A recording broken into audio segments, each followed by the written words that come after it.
Berita Perjalanan 2022. Jalan tol Jakarta-Surabaya diharapkan menjadi jalan tol paling diminati para pemudik. Tahun ini, ruas tol Jakarta-Surabaya siap menyambut pemudik Lebaran.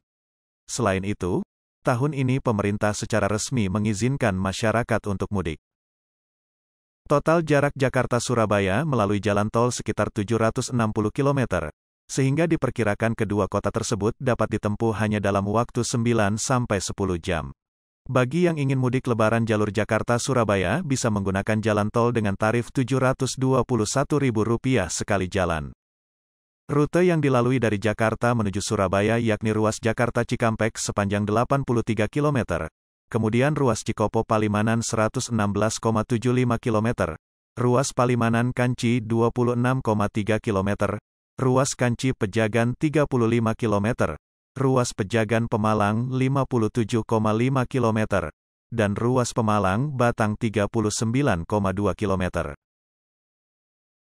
Kemudian dilanjutkan ruas Batang Semarang 75 km, ruas Semarang Solo 72,64 km, ruas Solo Ngawi 90,43 km, ruas Ngawi Kertosono 87,02 km, ruas Kertosono Mojokerto 40,5 km, hingga ruas Mojokerto Surabaya 36,27 km.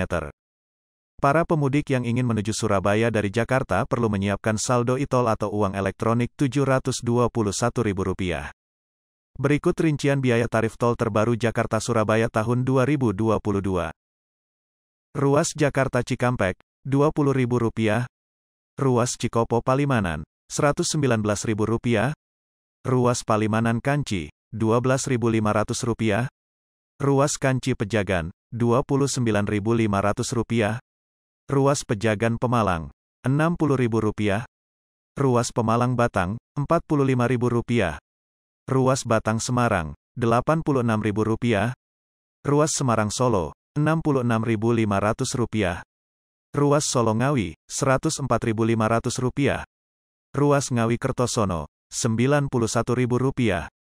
Ruas Kertosono Mojokerto, Rp49.000. Ruas Mojokerto Surabaya, Rp38.000. Pastikan saldo di kartu e-tol mencukupi, sehingga tak mengganggu kenyamanan perjalanan.